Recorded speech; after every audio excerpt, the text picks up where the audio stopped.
안녕하세요 여러분. 오늘 하루도 믿음으로 승리하는 그런 하루가 되기를 축복합니다. 오늘 본문은 사무엘상 19장입니다.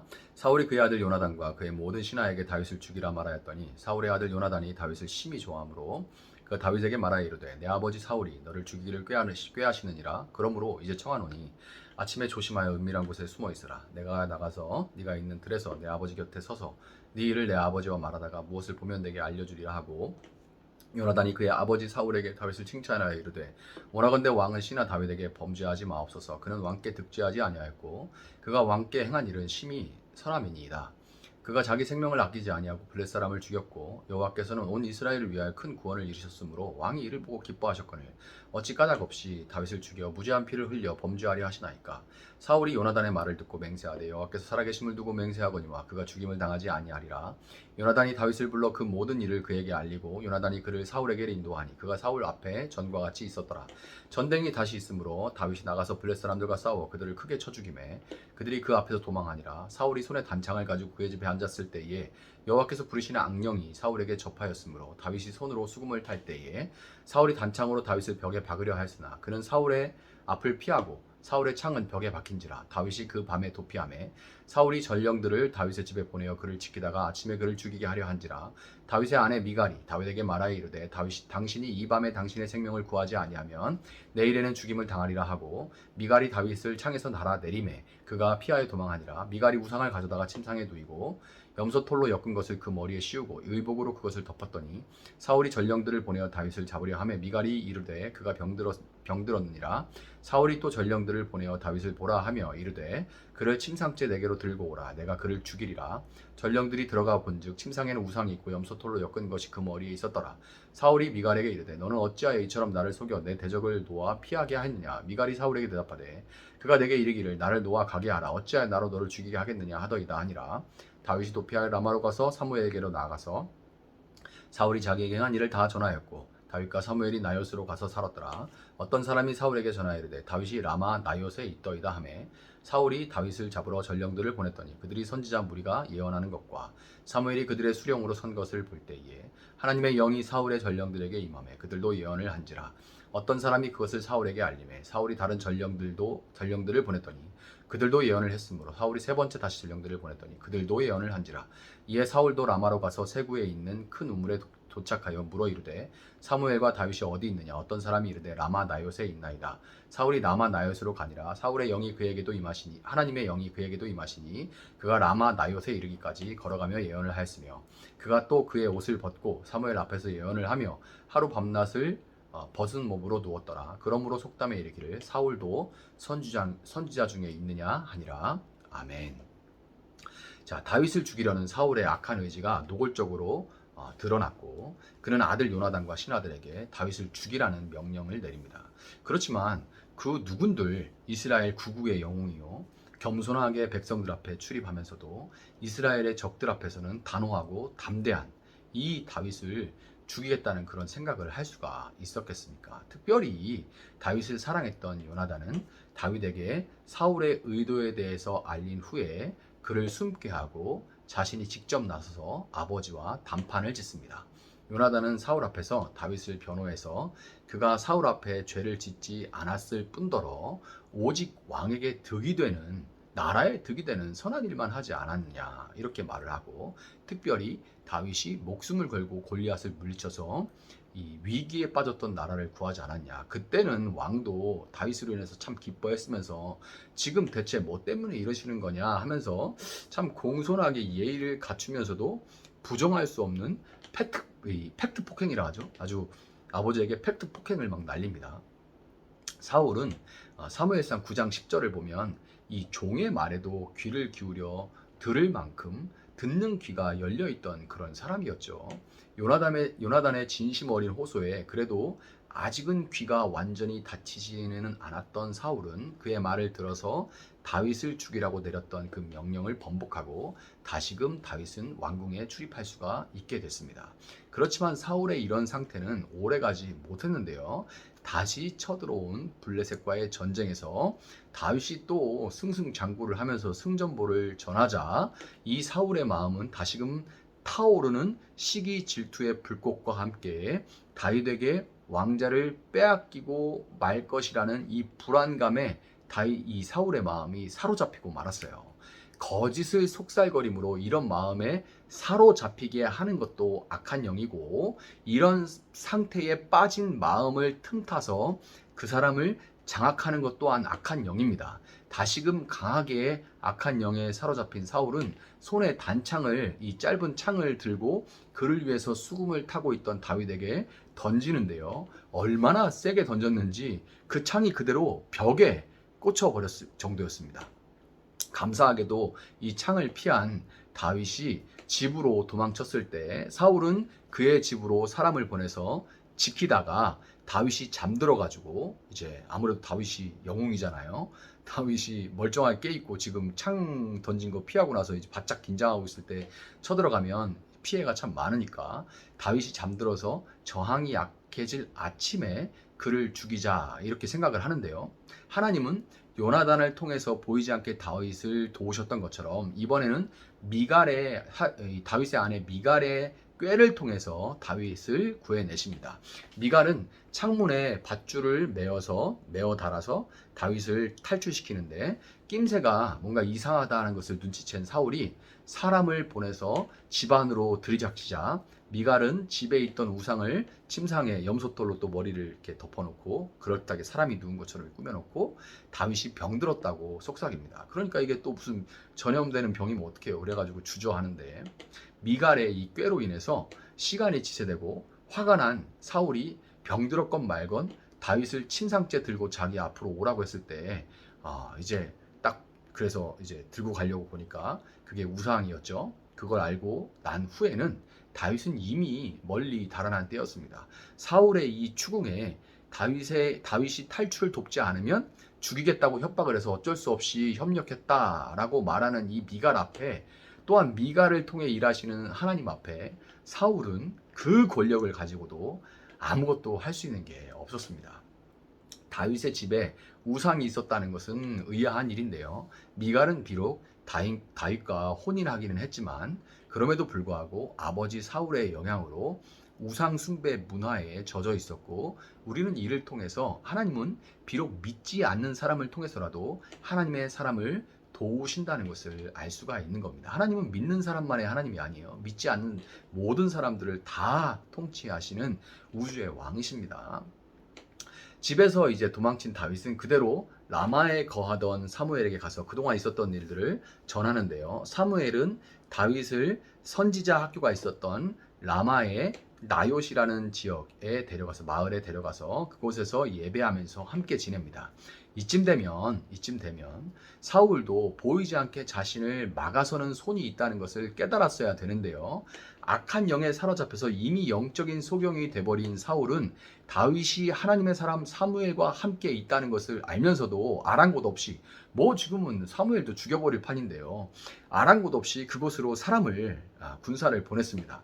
사울이 보낸 전령들이 라마나요스의 선지학교에 도착했을 때 그들은 선지 생도들에게 임하신 사무엘이 가르치고, 그리고 기도 인도를 하고 선지 생도들도 함께 기도하고, 이런 그 장소에 임하신 성령님의 이 하나님의 영에 사로잡혀서 그들이 그곳에 온 본래의 목적을 잊어버리고 함께 예배하며 함께 예언한다는 것을 하나님을 높였다는 얘기예요. 하나님의 크신 일을 높였다는 얘기입니다. 그러니까 하나님을 함께 예배하며 높이게 돼요.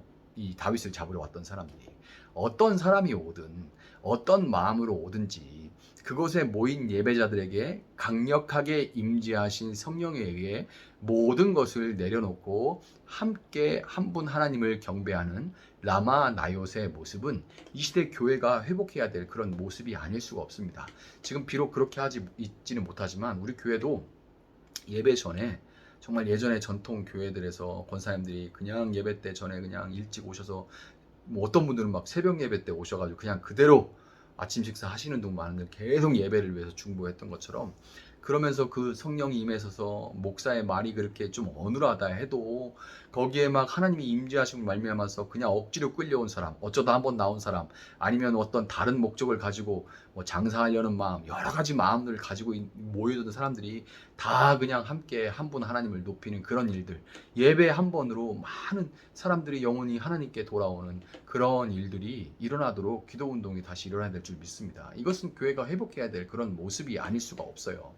고집스럽게 3번이나 사람을 보냈던 사울은 그가 보낸 사람들이 다윗을 잡아 죽일 악한 마음을 내려놓고 거룩한 선지생들과 함께 예배했다는 말을 듣자 그동안 한번 찾아보지도 않던 사무엘이 있는, 사실 사무엘은 사울의 은인이죠. 그런 초야에 묻혀있던 사울을 발굴해낸 사무엘인데 한번 쳐다보지도 않습니다.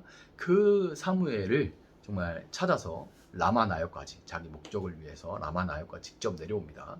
그런데 이게 어떻게 된 일입니까? 사울도 왕의 의복, 벌거벗었다는 얘기는 완전히 빨가벗었다 그 얘기는 아니고 왕의 의복과 왕의 의관을 다 내려놨다는 얘기예요. 그리고 마치 하나님 앞에 벌거벗은 것처럼 그 모습 그대로, 왕으로서가 아니라 그냥 인간 사무엘 그대로, 인간 사울 그대로 벌거벗은 것처럼 누워서 예언을 하게 되는데요. 그가 처음 왕으로 부름을 받았을 때 사울은 선지자들과 함께 그의 부르심과 하나님이 함께 하실 때 그의 재위가 길 것이라는 그 재위에 대해서 예언을 했지만, 이제는 아이러니하게도 그는 자신의 패위에 대해서, 자신의 왕권이 끝났다는 이 패위에 대해서 스스로 예언하는 그런 처지가 되고 만 겁니다. 여러분, 성경은 듣는 마음을 지혜라고, 지혜가 뭐냐? 듣는 마음이다, 이렇게 말을 하는데요. 하나님을 떠난 사울이 듣는 마음을 잃어버리자 그는 자신의 계획을 수시로 바꾸는 변덕스러움에 빠졌을 뿐만 아니라 블레셋과의 전쟁이라는 구군이 걸린 큰 일을 이제 치르고 있으면서도 진짜적인 블레셋이 아니라 다윗에게만 집착해서 그에게 창굿을 겨누는 분별력을 완전히 상실한 모습을 보여주게 됩니다. 반면에 다윗은 비록 애매한 고난을 당하고 억울한 일을 겪게 되지만 그와 함께 하시는 하나님께서 그의 편에 서셔서 비록 그가 다 알 수는 없을지 모르지만 계속해서 보이지 않는 손길로 이제 돕는 손길들을 붙여주심으로 고난 가운데 그가 장차 이스라엘의 왕이 되어 하나님을 대신해서 그분의 나라를 돌보고 확장하는 역할을 감당하기에 부족함이 없도록 다윗을 성장시켜 가십니다. 여러분, 지금 고난 중에 있어도 하나님은 우리 편이에요.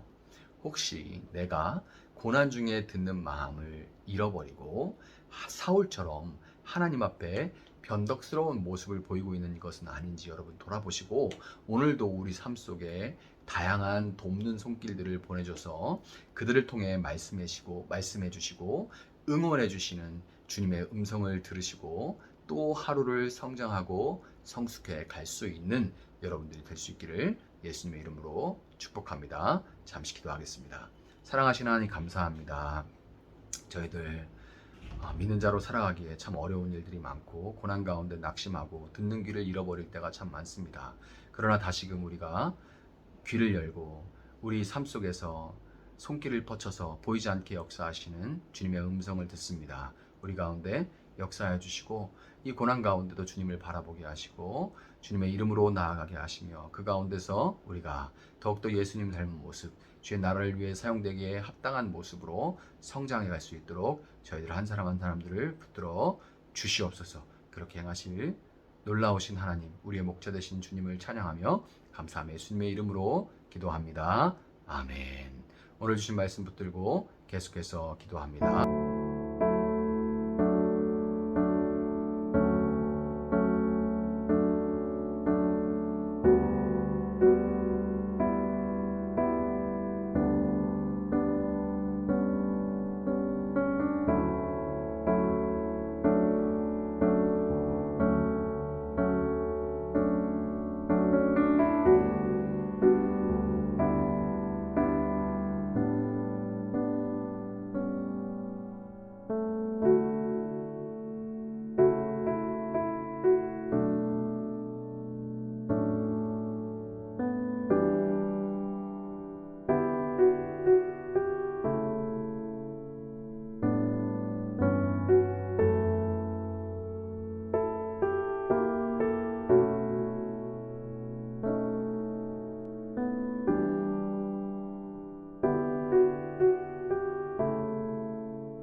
네.